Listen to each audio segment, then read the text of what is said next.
Je voudrais donc vous parler de la Guinée, que nous échangeons. Plus qu'une conférence, il s'agit d'une rencontre où chacun peut librement, je dis bien librement, sans tabou, parce que le doute ne prie pas. Le doute, dès lors qu'il prospère, c'est qu'il pourrit.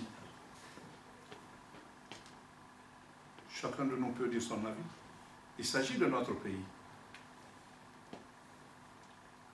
Vous faites partie de cette Guinée, la grande Guinée.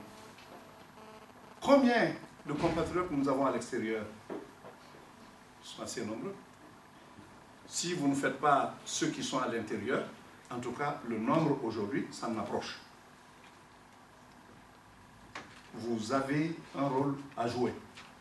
Et c'est la raison pour laquelle nous devons parler de cette Guinée, sans aucune passion, mais sans aucune complaisance. Situer la Guinée telle qu'elle est, et telle que nous voulons qu'elle soit. Encore une fois, sans complaisance, mais sans passion. Parce que la passion n'éclaire pas, elle éblouit. Et nous voulons être éclairés sur une voie. Pour que le désespoir cède à l'espoir. Pour que l'optimisme remporte sur le pessimisme. Parce que c'est ce qui est de plus visible aujourd'hui en Guinée. Pour cela, je vais vous parler de la Guinée au travers de sujets qui sont connus de vous. La situation politique, la situation économique, la situation sociale, la situation sécuritaire. Au plan politique, je dirais que nous avons lutté pour que la Guinée changeât. C'est ici que nous voyons que les votes d'élection, la plus démocratiquement menée, peut ne pas être l'objectif. L'objectif étant plus grand, c'est d'instaurer une pratique de la démocratie. Il ne suffit pas de voter. Il ne suffit pas que tout se passe normalement, encore que le premier tour, le second, ont été émaillés d'erreurs, encore que je l'ai dit, comme la Fédération de Belgique vient de le dire. J'ai prévenu. La situation politique n'a vraiment pas évolué dans la bonne direction. Si je dis qu'elle n'a pas évolué dans la bonne direction, on aurait dû avoir ces législatives dans les 6 mois qui suivaient, n'est-ce pas, l'investiture du chef de l'État. On est à 2 ans près. 2 ans. C'est le record qui mérite d'être cité dans Guinness. Entre déjà les 2 tours, premier tour, deuxième tour, second tour, 4 mois. Pourquoi la Guinée est un pays d'exception? Cela nous interpelle. Ça, c'est déjà une pesanteur sur nous. Ce qu'on fait en 2 semaines, 3 semaines ailleurs, on le fait en 4 mois. Ce qu'on fait en 1 mois ailleurs, on le fait en 2 ans chez nous. Mais la raison est simple. C'est parce que nous ne voulons pas voir la réalité politique et faire avec. Quand vous voulez toujours manipuler, toujours tourner autour du pot, chercher les combines, faire ce qui ne doit pas être fait, alors vous rentrez dans l'attraction du temps qui vous aspire. C'est cela la vérité. 2 mois. Je suis bien placé pour le savoir parce que j'étais, comme vous le savez, dans l'arc-en-ciel. Je l'ai assumé à l'époque. Parce que mes militants, mes fédérations de l'intérieur et de l'extérieur, à qui on a posé la question, on dit d'aller à l'Arc-en-Ciel. J'étais le dernier venu, parce que j'ai pris mon temps. À cause de l'importance de la décision, mais à cause aussi de mes propres appréhensions, pour vous dire la vérité. Mais quelque chose m'a encouragé dans ça. Contrairement à tout ce que l'on peut penser, je vous jure, sur mon honneur, l'une des fédérations de la Haute-Guinée, où le combat était âpre entre le PDM et le RPG, leur vote c'était à 100% pour aller à Seloudal.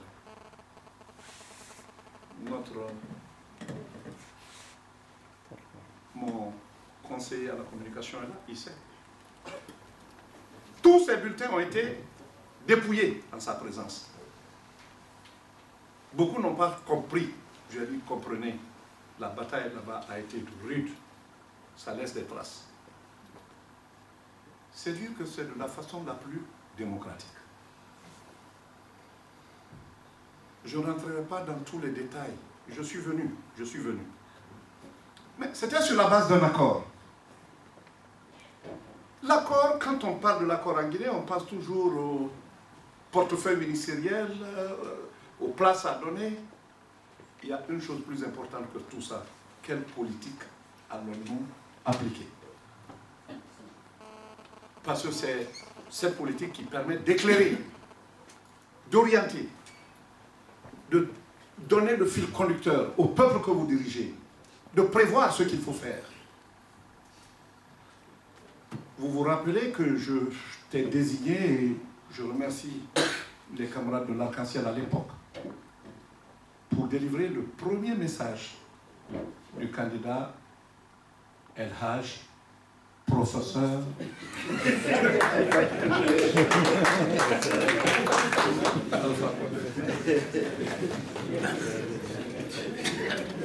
J'ai livré ce message. Message que vous avez dû écouter.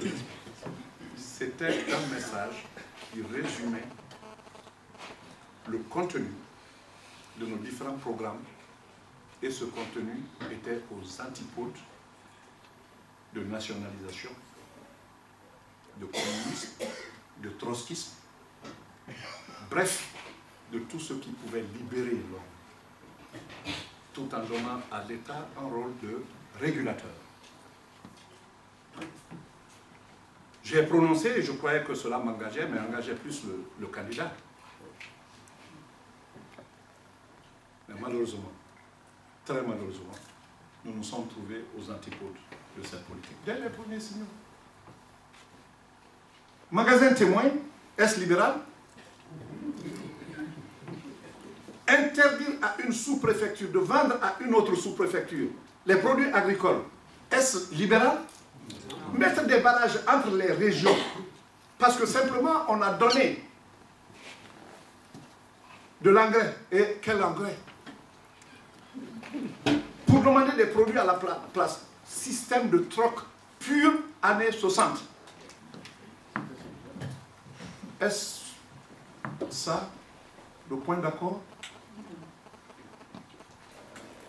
Alors, c'est surtout ce qui fait mal quand la politique sur laquelle vous vous êtes entendu n'est plus respectée. Au-delà de tout ce qu'il y a,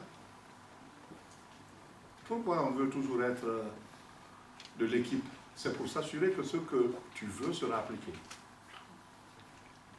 Ne pensez pas à autre chose. Moi-même, j'ai dit, je n'en veux rien, je ne serai pas mon Premier ministre. De toutes les façons, les Guinéens m'ont entendu là-dessus. Puisque j'ai dit que je ne redouble pas ma classe. C'était du temps des militaires. Et Dieu seul sait ceux qui n'ont pas fait pour que je vienne, je dis, je n'en veux pas.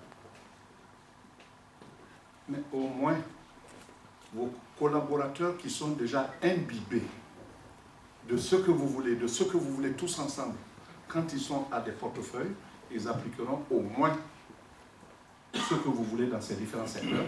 Sinon, imprimez votre désir d'orienter la Guinée dans la bonne direction à tout le gouvernement. C'est ce qu'on a espéré. Mais la déception est venue de là aussi. Je ne suis pas de ceux qui pensent être prisonniers du passé. la vie est ainsi faite. Vous tentez. Quand vous ne parvenez pas, quand vous échouez, vous vous ressaisissez et vous prenez une autre direction. La victoire plaît à tout le monde.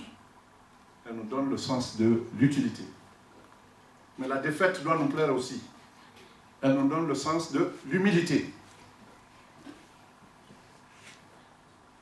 Cette fois-ci, j'ai eu le sens de l'humilité parce que j'ai échoué. Dans le soutien que j'ai fait à celui à qui j'ai fait, j'ai pensé qu'on allait aller dans la bonne direction. Ça n'a pas été le cas. Alors que faire? Que faire?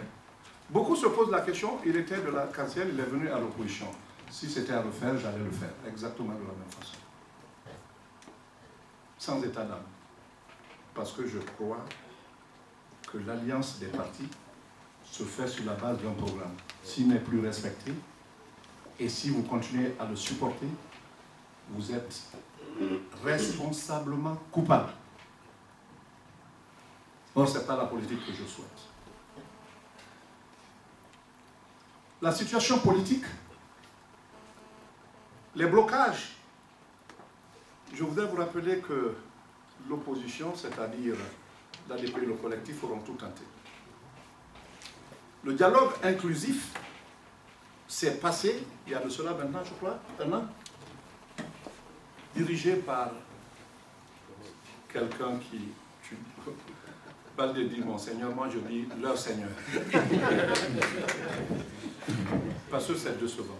Qu'un homme de robe, un homme de Dieu, se mette à nous amener là où on ne devrait pas aller. C'était la grande désillusion. Si je vous dis, malheureusement ça nous prendra du temps, si je vous dis ce qui s'est passé pendant cette période, vous serez étonnés. Tout était perverti à tel point qu'il y a deux qui ont démissionné de ce groupe de facilitateurs que son Seigneur a dirigé.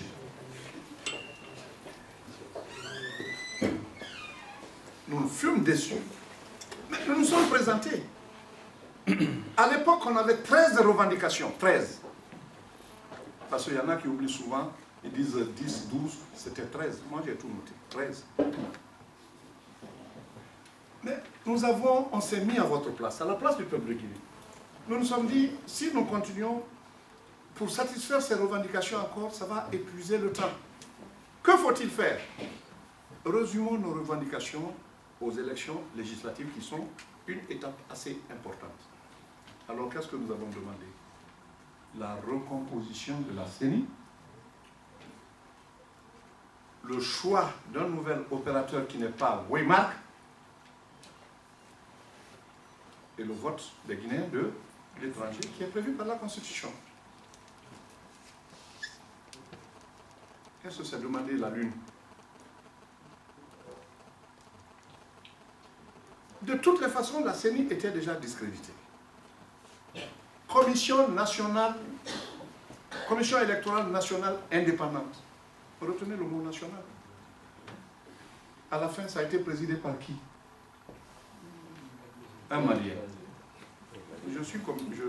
J'aime la communauté économique des États de l'Afrique de l'Ouest pour avoir été un des leurs, enfin, de ceux qui animent, de ceux qui ont animé cette organisation.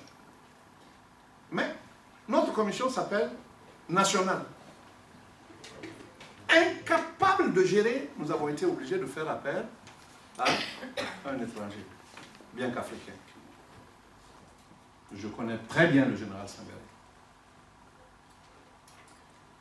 Mais, quelque part, notre patriotisme a été un peu titillé. Vous le savez tous. Cette CENI, il y a eu des démissions. Saluons Abbas, le courage de Maître Abbas, qui était le premier à sonner le tocsin. Il a quitté. Cette CENI, il y a eu des gens qu'on a démis à leur fonction. Qu'est-ce qu'il en restait? Il fallait la recomposer. voilà pourquoi nous avons tenu à recomposer cette CENI. Oui, on peut me demander, la CENI a été recomposée, mais l'équilibre n'est pas là. Vous aurez parfaitement raison. Quiconque me posera cette question, je dirais qu'il a raison. L'équilibre n'est pas là. Hein? C'est 10 de la mouvance, 10 de l'opposition, 3 de l'administration, 2 de l'administration, 3 de la société civile. Vous comprenez? Oublions d'abord la société civile. Mais rien que les 10 de la mouvance, plus les 2 de l'administration, ça fait 12. Nous sommes censés être 10. Mais maintenant, on est 9. C'est déjà le déséquilibre. La société civile, elle n'est pas incolore, inodore et sans saveur. Nous le savons tous. Là où Monseigneur... Enfin...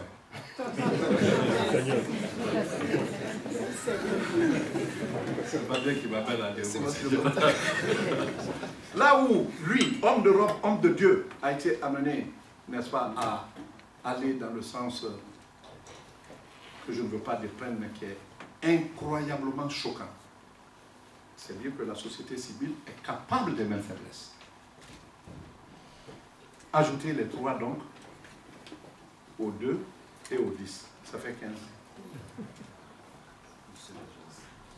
Jean-Marie, il a dit à tout le monde qu'il n'est pas de l'opposition, il n'est pas de la mouvance présidentielle. Et que c'est la Constitution qui est en faute parce que la Constitution n'a prévu que la participation paritaire de la mouvance et de l'opposition. N'étant ni de l'un ni de l'autre, alors il attend qu'on amende la Constitution. Il l'a dit. Mais là, il fallait faire appel à l'intelligence. On a créé une floraison de partis. Il y en a qui s'appelle BOC, Bloc de l'opposition constructive, comme s'il y avait des oppositions destructives. Toutes sortes de partis parasitaires qui ont été créés. Et je vous jure que chacun de nous, malgré le courage qu'on a eu à nous battre, nous avions peur parce qu'on pouvait nous diluer dans ce groupe. Et aujourd'hui, on n'allait plus parler d'ailleurs de la CENI parce que ça n'allait pas être une CENI. Et chacun d'eux menaçait. Mais enfin, nous avons dit dire, si nous n'avons pas nos 10 représentants à la CENI, si on considère tous ces partis créés sur ordre, nous allons faire des marches. Comme on en a fait, avec tous les risques. Nous l'avons dit. Dieu merci. Ces blocs et autres là ne sont pas partis. Mais pour créer des problèmes, celui qui a dit qu'il n'est ni de l'opposition publiquement, ni de la mouvance, on prend un de ses représentants. Je crois que c'est là où on nous attendait. C'est là où on nous attendait. Nous appartenons à un peuple impatient, un peuple, somme toute, qui ne voit que l'aspect externe des choses. Et à l'époque, les débats à la radio, dès que la composition a été annoncée que l'ADP, l'Arc-en-Ciel auront 9 et que Jean-Marie 1, tous les débats que je suivais de près. Ah oui, ils ont accepté maintenant. Même ceux qui nous soutenaient. S'ils refusent, le président n'a qu'à prendre les autres. On allait avoir que nos larmes pour pleurer. Je vous le dis très honnêtement, de mon expérience extérieure, j'ai tiré une leçon. Parfois, un peu de beaucoup vaut mieux que beaucoup de rien. Je le dis aux Arabes. À la création de l'État d'Israël, la partie de territoire qui a été donnée aux Arabes, ils se battent pour le quart aujourd'hui. Parce que ceux qui leur a été donné en 1948, ils ont fait une conférence à Khartoum où il y a eu les 3 noms. non, non, non. Le temps passe. La guerre de Yom Kippour, la guerre des 6 jours. Et Israël grignote, grignote, grignote. Aujourd'hui, ceux qui étaient réclamés par les Arabes en 1948, c'est pour le cas qui se battent aujourd'hui. Tout cela m'a amené à conseiller aux camarades qui l'ont compris et qui le comprennent mieux encore aujourd'hui. Accepte. Dès lors que ces partis parasitaires sont éliminés, le reste du combat, on va le mener. Nous y sommes allés. On a prêté serment. Et je puis vous dire que nous devons être, vous devez être fiers de ceux qui vous représentent là. Parce que le séminaire de Bel Air qu'ils ont organisé, la mouvance était venue avec un chronogramme. Chronogramme établi avec Waymark. C'est les nôtres qui ont dit non. Ils sont minoritaires, mais c'est une minorité très remuante. C'est eux qui ont dit non. Ils ont dit non. Donc le chronogramme, il n'y a pas lieu d'examiner, il n'y a pas de chronogramme. Tant que Waymark, on parlera de Waymark, nous ne serons pas, il n'y aura même pas de chronogramme. Ça commence d'abord par ça. Qui va faire ces élections?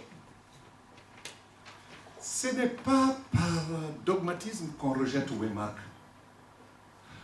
Nous disons que Waymark a été recruté dans des conditions impropres. Je dirais clandestines. Pourquoi donc l'accepter? On n'est même pas contre Waymark, malgré tout ce qu'on en connaît. Hein. 12 pays qui ont été, où Waymark a supervisé les élections. Partout, catastrophe. L'ONU, je vous le mets, vous pouvez aller sur le site de l'ONU, vous trouverez que l'ONU a fini par déclarer Waymark comme n'étant pas habilité à organiser des élections. Je vous le dis aujourd'hui. Pourquoi nous allons l'accepter? C'est le sens aussi de notre combat. Et c'est la deuxième revendication, qui n'est pas encore satisfaite. Le PNUD a fait l'audit sur Waymark et a trouvé, grosso modo, 10 faiblesses. La francophonie est venue. J'avoue qu'en notre sein, beaucoup étaient... Parce que, vous voyez, le trafic d'influence est le propre de l'autre camp. Ah, la francophonie, c'est nous que la francophonie supporte. C'est ceci, c'est cela. Moi qui ai travaillé au sein de la francophonie, moi qui en connais l'éthique, moi qui en connais les méthodologies, je dirais même la psychologie. Mais à l'époque, ils ont tellement dispersé ce bruit que nos propres collaborateurs étaient méfiants de la francophonie. J'ai dû les mettre à l'aise. J'ai dit, écoutez, si c'est la francophonie que j'ai connue, telle que je l'ai connue, soyez sans inquiétude. Elle viendra faire le constat que lui dicte sa technicité. La francophonie est venue. 10 erreurs soulignées par, 10 faiblesses soulignées par le PNUD, la francophonie en a souligné 22. 22.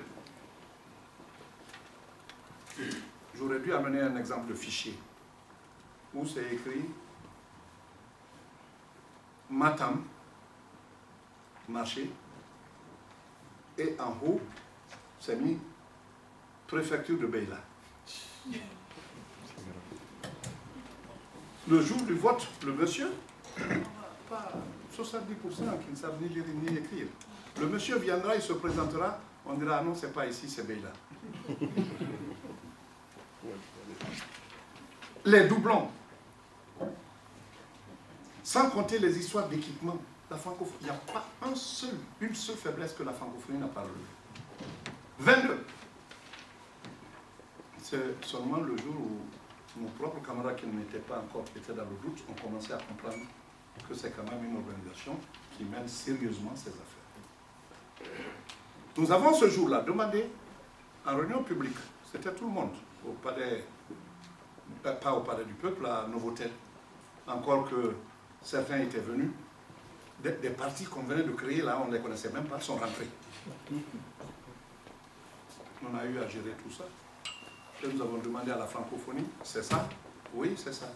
Alors qu'est-ce que vous voulez faire? Ils disent, bon, parce que ce qu'on voulait, c'était qu'ils viennent prendre les données de SAGEM et transférer dans Waymark et que Waymark s'installe. C'était ça l'objectif. Si vous ne le savez pas, sachez-le. Alors nous avons demandé à la francophonie d'aller pour nous préparer leur rapport après avoir tenté de rencontrer Waymark. Ils ont dit c'est ce qu'on va faire, on va rencontrer Waymark, rencontrer même les producteurs de ces machines, parce que Waymark, s'il devait faire le travail, je dis bien s'il devait le faire, la francophonie a dit qu'il faut encore, je crois, près de, rien que pour les ordinateurs et autres, qu'il fallait encore un nombre impressionnant. Tout dernièrement, cette mission vient de se rendre en Guinée, avec les résultats. Mais avant ça d'abord, le gouvernement fait quoi? 3 personnes, 3 techniciens sont arrivés. Et ils annoncent avec beaucoup de tapage que la francophonie a envoyé 3 personnes.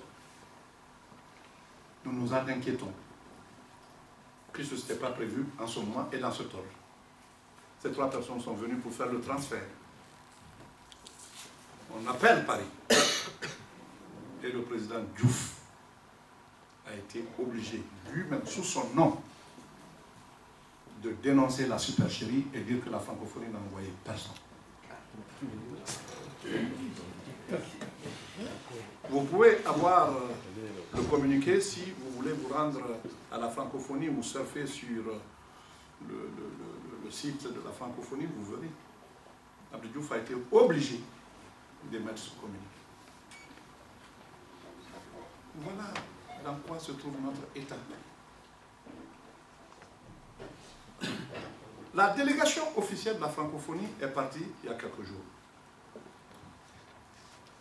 Les gens étaient très agités, on m'appelle de Conakry, je dis, soyez sûrs, entendez ce qu'ils vont vous dire, c'est tout. Le constat de la francophonie, premièrement, ils n'agiront que sur demande de la CENI, puisqu'ils ont eu l'habitude d'être appelés par le gouvernement, par ceci, par cela, ils ne viendront plus, ils ne répondent plus de rien. Si la CENI le veut, si elle est prête à venir. Deuxièmement, sur les faiblesses retenues contre Waymark, Waymark n'a pas satisfait à 80%. 80%.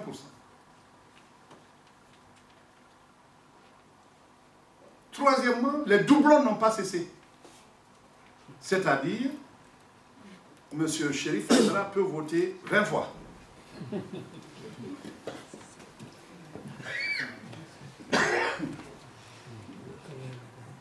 Je vous résume là le contenu du rapport qui sera publié probablement demain, lundi ou mardi, je n'en sais rien, je serai en contact avec la francophonie. Je suis en train de vous donner là les raisons pour lesquelles nous avons un entichement. Ce n'est pas contre quelqu'un. Vouloir d'une élection propre, est-ce que c'est contre quelqu'un? C'est vouloir que notre pays soit normal. Le Sénégal, ça s'est passé. Les élections législatives ont suivi. Il n'y a pas eu de bruit. La Côte d'Ivoire, un pays qui était en guerre il n'y a pas longtemps, qui organise Kahen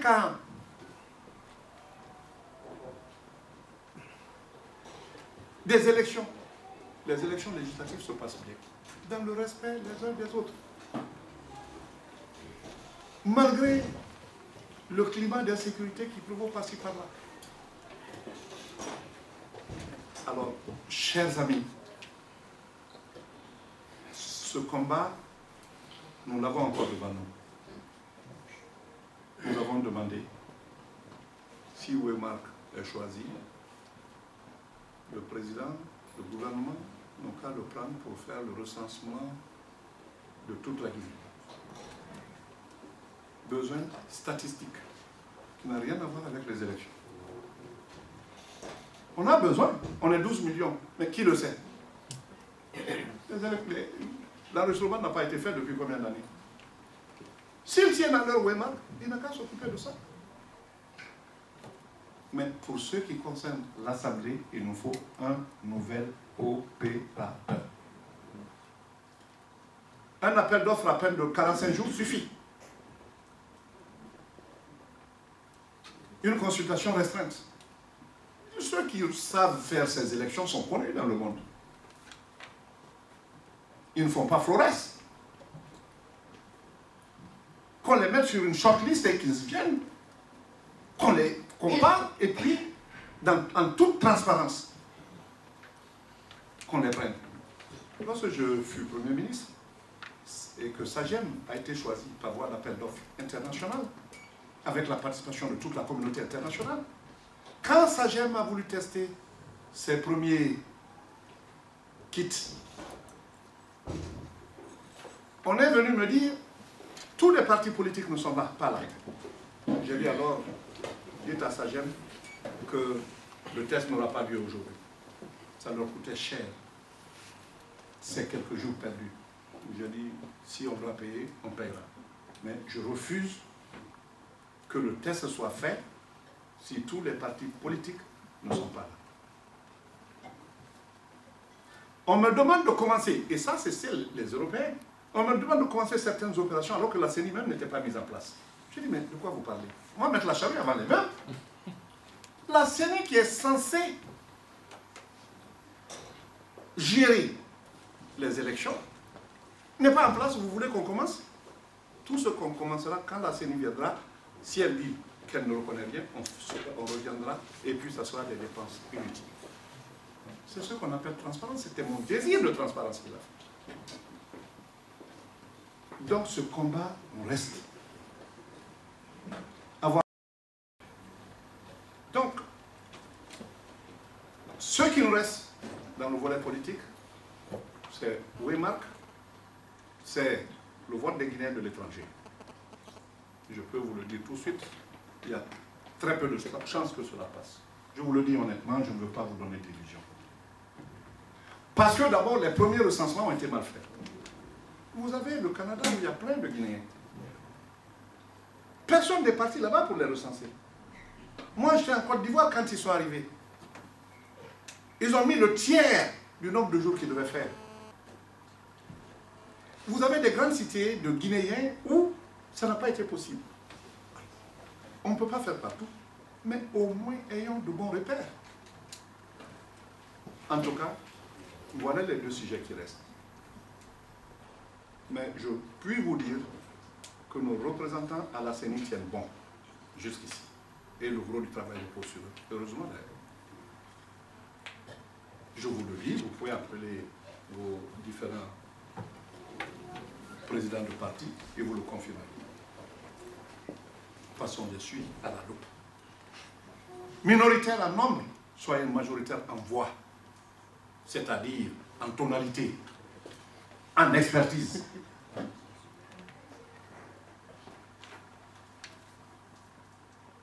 Voilà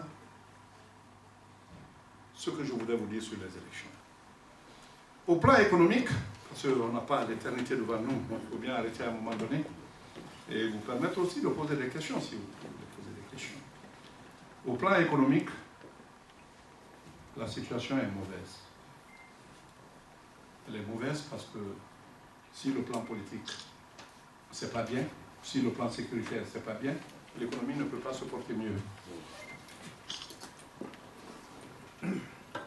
L'économie, ce n'est pas les grands agrégats d'abord que je vois, c'est la vie du Guinéen au jour le jour. Le Guinéen a faim.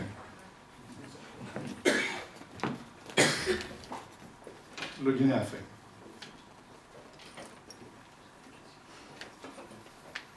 La fin du manque est mieux que la fin de l'achalandage. Quand vous avez tout au marché et la population n'a pas accès à ce marché parce que les prix sont ceux qu'ils sont, ça c'est plus grave.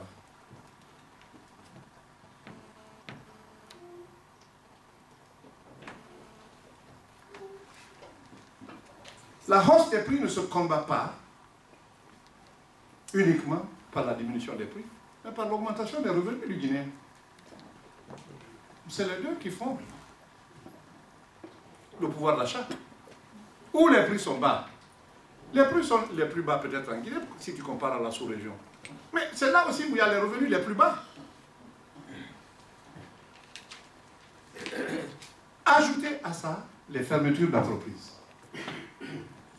BHP Billington, fermé.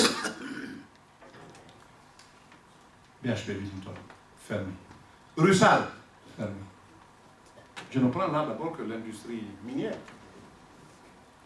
Rio Tinto, le budget est coupé par 3 à l'heure actuelle. Les sociétés toutes sous-traitantes, Fluor et autres, ont quitté.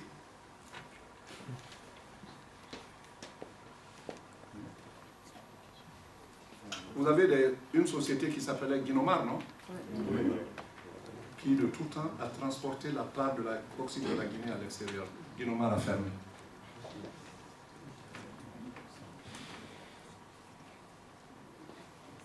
Guinomar a fermé.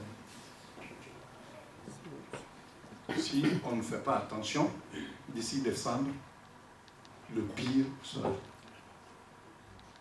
Valais. Tout est gelé. Les rails dont on a posé, le chemin de fer, on a posé les premières pierres avec fanfare. Où sont-ils? On n'explique pas. Non, on s'est trompé, l'écartement. On peut se tromper tout le temps.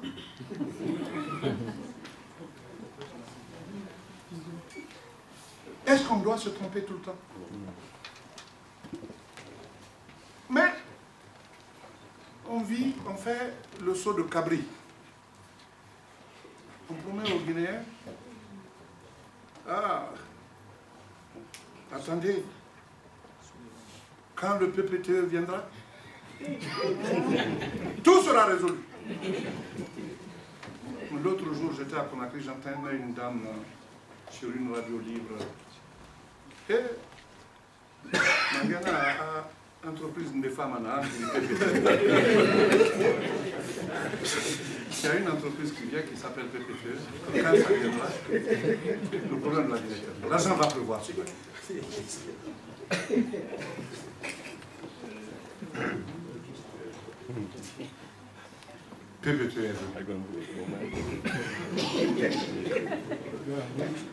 PPTE. Toutes sortes d'espoirs qu'on crée inutilement chez les gens.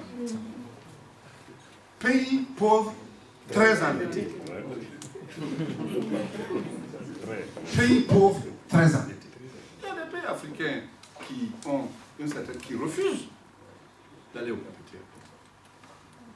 L'histoire du PPTE est simple. 95, avec beaucoup de pression de la part des ONG, de la part, n'est-ce pas, de certains pays aussi, y compris des pays africains, qui ont créé même une commission à l'époque à l'OUA. J'étais à cette réunion pour réduire la dette des pays africains. Nous autres aux Nations Unies, à cause des pays qui sont sortis de guerre, tels que l'Angola et le Mozambique, j'ai fait 17 fois le voyage sur New York, sur Washington, pour amener le Fonds monétaire et la banque. Je ne parlais pas de PPTE, mais je disais qu'ils sont partie intégrante du système des Nations Unies. Et dans ces conditions, le secrétaire général m'envoie pour vous dire que vous devez vous intéresser à la reconstruction des pays en guerre. Sans quoi la guerre finit. Si le pays n'est pas reconstruit, ils doivent faire face à leurs dettes, alors la guerre reviendra. Ce sont ces pressions conjuguées. Près de 17 000 signataires parmi les ONG. C'est tout cela qui a amené en 1994 le Fonds monétaire et la banque à adopter ce fameux concept de PPTE Surtout qu'on venait d'une période qu'on appelait ajustement structurel, qui nous a fait tant de tort. Alors, ce PPTE a été créé. Deux conditions principales. Il faut être pays pauvre et deuxième, très endetté. C'était les deux conditions d'abord à satisfaire. Mais, au-delà des deux conditions, il fallait être éligible aux prêts concessionnels du Fonds monétaire et de la banque. Ce n'est pas la peine que je rentre dans tous les détails. Mais dès que vous l'êtes, et là-bas il y avait 4 conditions au moins. Quand vous l'êtes, quand vous faites ça, vous atteignez le point de décision. Ce point de décision a été atteint depuis quand j'étais Premier ministre. Le point de décision, c'est-à-dire on nous avait déjà effacé une partie de la dette. Parce qu'on a atteint le point de décision. Le point d'achèvement, c'est principalement, ça tourne autour du programme, n'est-ce pas, de la réduction de la pauvreté et de 2 ou 3 autres conditions. Quand vous le faites, vous atteignez le point d'achèvement. Ce point d'achèvement était prévu pour juin 2009. Moi, j'ai quitté en mai et cela a fait arrêter le bateau en chemin. On n'a pas fait de bruit. Parce que ces choses-là, quand vous dites PPTE, PPTE, la demande est forte. Ce n'est pas de l'argent qu'on nous donne. Ce sont les services de la dette qu'on annule, ce qui est un soulagement. Mais pour le cas de la Guinée, vérifiez si on paie déjà ces services. Vérifiez. Si on ne paye pas et qu'on nous annule, où on va prendre l'argent? Le PPTE ne sert qu'à ceux qui, d'abord, mettent de l'ordre dans leur gestion, c'est bien. Mais ça aide quand tu as l'habitude de payer. Maintenant, on te dit tu ne payes plus, tu convertis ça, n'est-ce pas, pour ton développement. Et puisque tu ne payais pas, qu'est-ce que tu vas convertir? Voilà PPTE. Maintenant, ça c'est fini. On nous dit les législatives. Mais les législatives, PPTE, l'argent va pleuvoir. L'argent va pleuvoir. Ça ne vient pas. On peut aller comme ça, là, d'étape en étape. Chaque fois, une échéance est reportée. Le bonheur, pendant ce temps, les routes se gâtent. L'électricité n'est pas assurée. L'eau courante. Au contraire, avec beaucoup d'amateurisme, on aborde les grands dossiers des mines. 700 millions de Rio Tinto. À l'époque, qu'est-ce qu'on n'a pas dit? Je suis le seul à l'avoir obtenu. Vous savez, prenez la peine de lire l'accord. Vous trouvez là-dedans que ça a phagocyté la Guinée pour des années. Mais au moins, le président est conscient parce qu'il a reconnu publiquement qu'il s'est trompé, qu'il n'a pas eu de bon conseil.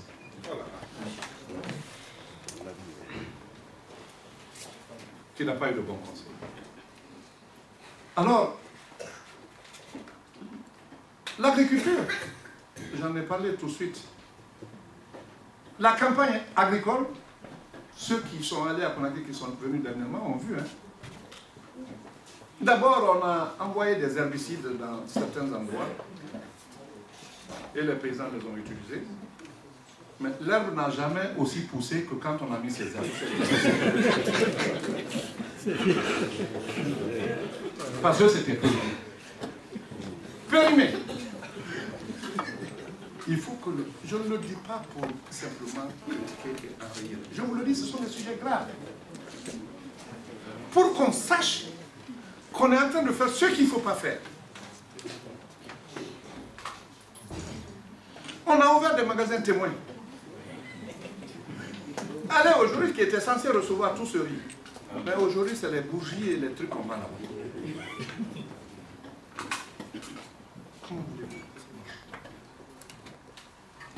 Tout cela n'est pas une fatalité. Nous sommes tous responsables. Que le gouvernement essaye un dialogue réel, franc, avec l'opposition.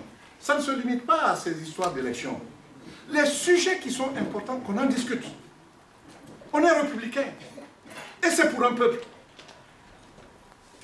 qu'on nous laisse apporter notre part de petite expérience à ces choses-là. Qui peut douter que Siliana, qui peut douter que Selouana, qui peut douter que d'autres, il y en a plein. Même des Guinéens qui ne sont pas de l'opposition, qui sont là-bas comme ça, qui ne sont d'aucun parti, on peut leur faire appel. On ne veut pas appartenir à un gouvernement. Mais sur les sujets importants qu'on nous appelle. Et que nous donnons notre avis. Et que ces avis soient écoutés. Pas tout que de donner. Il faut bien que ça soit écouté. C'est pas tout que d'écouter. On écoute avec l'oreille. Il faut que ça pénètre le cœur. Quand ça pénètre le cœur, il faut que ça soit appliqué. C'est aussi simple que ça. La sécurité, parce que je ne peux pas tout dire, il y a beaucoup d'autres secteurs. Un pays tel que la Guinée, dans le domaine des transports, quel que soit le secteur que vous prenez, vous trouverez que franchement, notre bilan est négatif. Quel que soit le domaine. Aujourd'hui, les grands vols internationaux sur Conakry, ça se résume à Bruxelles et Air France. Mais ils ne viendront que quand ils sauront qu'ils ont à gagner. Mais ceux qui sont là, on ferme. Forêt forte, en Zérékouré, 1700 travailleurs fermés par le gouvernement. Fermés. 1700 travailleurs, ils sont au chômage.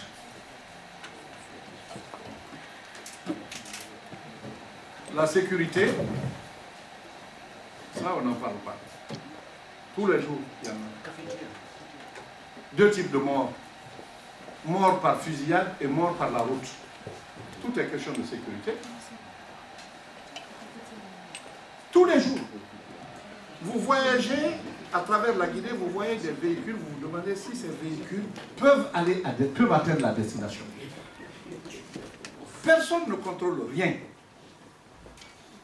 Je venais de mon dernier séjour à l'intérieur, quand j'ai vu une ambulance, les pneus et autres qui sont sur le capot pouvaient faire au moins 3 mètres. Dans une ambulance. Que fait notre gendarmerie?